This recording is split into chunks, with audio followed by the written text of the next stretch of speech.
having me, y'all. So tell me more about what does the City House of Plano do? Well, City House was started 27 years ago by two Plano ISD school teachers because they saw kids coming to school with all their worldly possessions in a hefty bag, throwing the hefty bag into lockers, showering during gym class, things that indicated that they were living on the streets, or what we call couch surfing, going from friend to friend to friends. They weren't living at home. So these teachers wanted a safe shelter for the kids to live so they wouldn't drop out of high school. So they opened originally in 1988 a 6-bed shelter in East Plano, and we were licensed by the state of Texas to take kids from 10 to 17. The children we saw were either placements by Child Protective Services, kids who had been removed from abusive or unsafe homes through the courts, or they were referred by neighbors or school counselors, things like that. So in the 27 years that City House has been around, serving kids in North Texas, the problem of child abuse and domestic violence has escalated to tremendous amounts. And the overall homelessness in an affluent area like Collin County and all over North Dallas has really risen. People used to think homelessness was more of an urban issue, a downtown Dallas issue, but the fact is last year downtown Dallas had a 21% increase in their homeless numbers, while Collin County had a 46% increase. So that's kind of showing you the trend that's happening. So in those years we have expanded, and we now operate 4 shelters serving children all the way from birth through 21. And I wanted to tell y'all about how my friend's house, which is our children's shelter, started. As I said, originally we were licensed to take children from 10 to 17. But as time went on, we saw more and more abuse at a younger and younger age. And some of our teens had younger brothers and sisters that also needed a safe place to go. So we wanted to open a children's shelter for 0 to 9-year-olds. And this was another kind of licensure from the state of Texas, and you have to jump through all these hoops. And we were looking for a place to build this shelter. And we found a facility on Independence Parkway between Legacy and Spring Creek in Plano. And we were undergoing a big capital campaign to raise the funds to build a shelter for kids all the way from birth through 17. And it was going to be 24 beds, and primarily it was going to house family groups,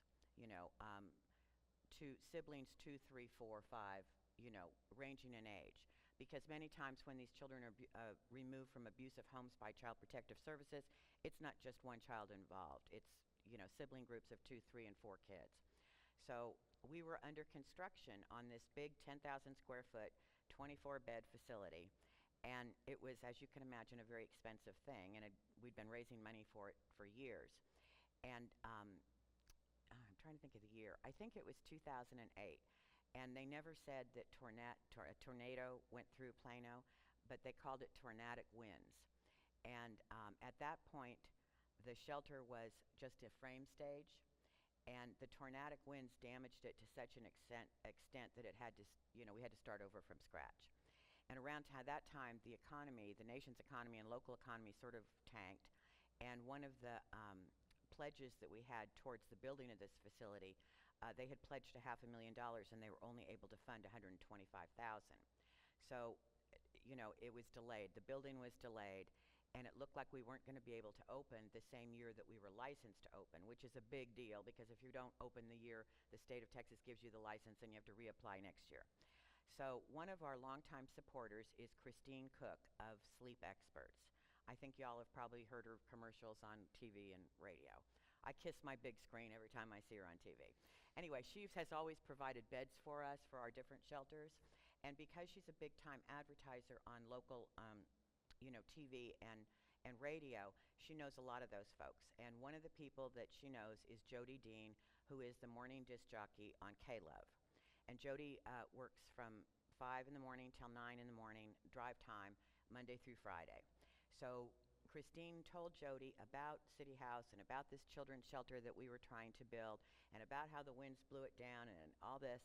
And so he got on his radio station every morning at 5 o'clock and kind of harassed his listeners. He told them all about it, and he said, we have to get behind this. Everybody call in.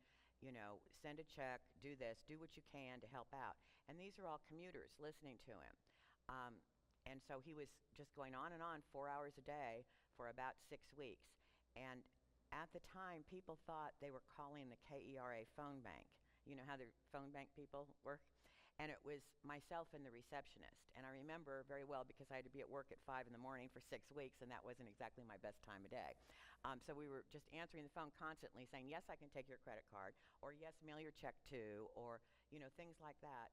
And a mini miracle happened because within 6 or 7 weeks, that phone campaign raised $465,000, and the facility was able to be completed. Our first kids came between Thanksgiving and Christmas in 1988, and it was a sibling group of 5 kids ranging in age from 2 all the way up to 15.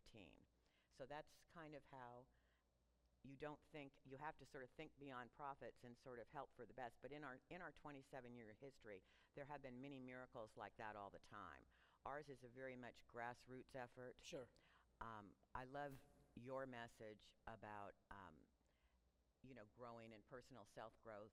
And one of the things I've found most inspirational in my association with this organization is, the time and talents that are given by so many of our volunteers and staff, and how they really do transform the lives of these kids.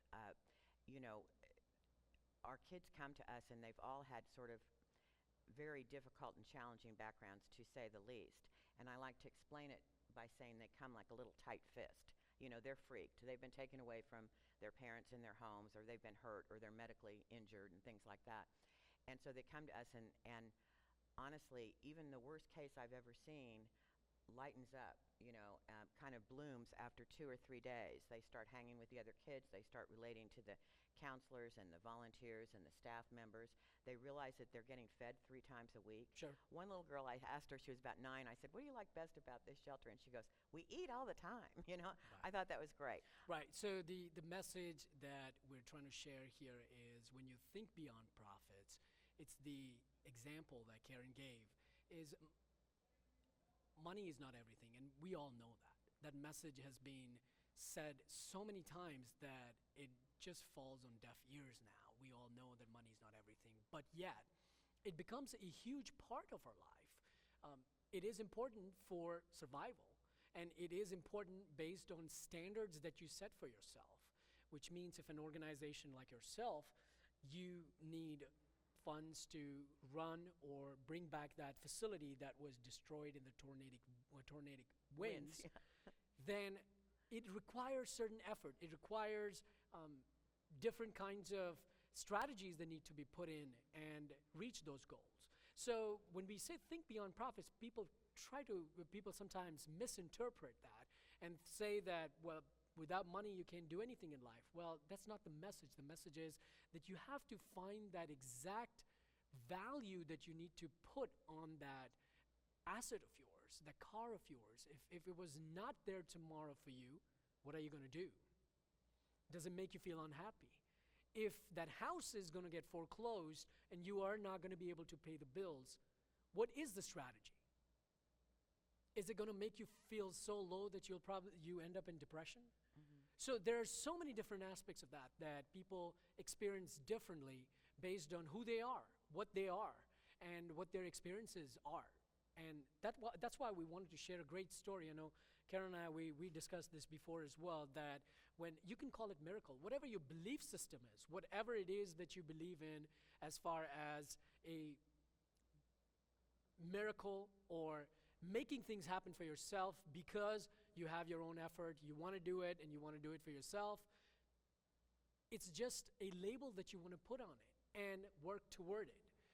But thinking beyond profits does not really mean that you give up finances or you don't have to worry about it. It's a method, it's a plan, it's a strategy that you need to put together in order to reach goals, in order to reach certain levels that you've set for yourself. It could be anything. You set a level for yourself to buy a BMW, then are you working toward it? And how are you doing it? Is it just because you want a car? If you want a 6 Series or 7 Series, whatever series that is that you want, you are just working towards the car itself, Or is there something you're doing to create excellence in your life so that you can meet those goals, so that you can hit the targets that you have? And if money it is, then be it. It doesn't really have to be anything different. It doesn't really have to be completely off charts that you want to achieve and you don't have strategies for it. So whatever it is that you choose, whatever eyes you set yourself, whatever that goal is that you set yourselves, your eyes on, you need to work toward it, towards getting it. So thank you very much, Karen. Thanks We for really having me. appreciate you coming here and discussing this strategy.